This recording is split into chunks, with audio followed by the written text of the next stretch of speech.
পাট্টার দাবিতে বিডিও অফিসের গেট বন্ধ করে বিক্ষোভ। ব্যাপক উত্তেজনা মুর্শিদাবাদের লালগোলা বিডিও অফিসে। এদিন বিডিও অফিসে বিক্ষোভ দেখান পদ্মা ভাঙনে ক্ষতিগ্রস্তরা। তাদের দাবি তারা সকলেই লালগোলার তারানগরের বাসিন্দা। ভয়াবহ পদ্মা ভাঙনে তাদের ঘর বাড়ি নদী গর্ভে তলিয়ে গিয়েছে।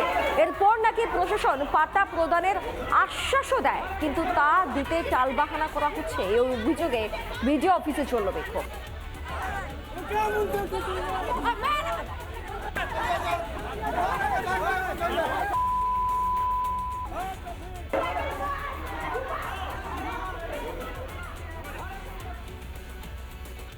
আমরা পাট্টার জন্য এসেছি।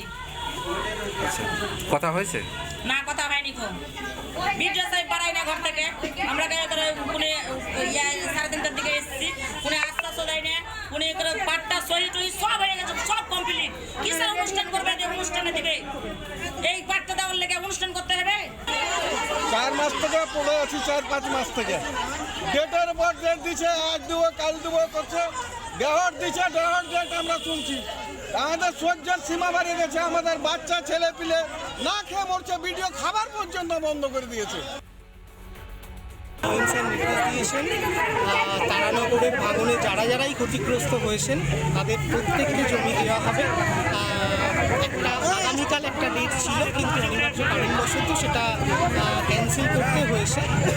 তার পরিবর্তে টোটাল যত মানুষজন ক্ষতিগ্রস্ত হয়েছে প্রায় 124 জন মতো, সেটা মোটামুটি রেডি হয়ে আসে।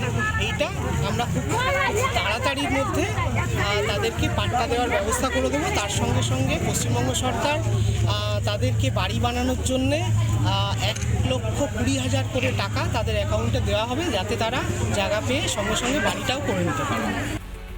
নানা ধরনের কন্টেন্ট দেখার জন্য লাইক করুন, শেয়ার করুন আমাদের ফেসবুক পেজ, সাবস্ক্রাইব করুন আমাদের ইউটিউব চ্যানেল। পাশাপাশি অন্যান্য ব্রেকিং নিউজের জন্য অবশ্যই চোখ রাখুন রিপাবলিক বাংলায়।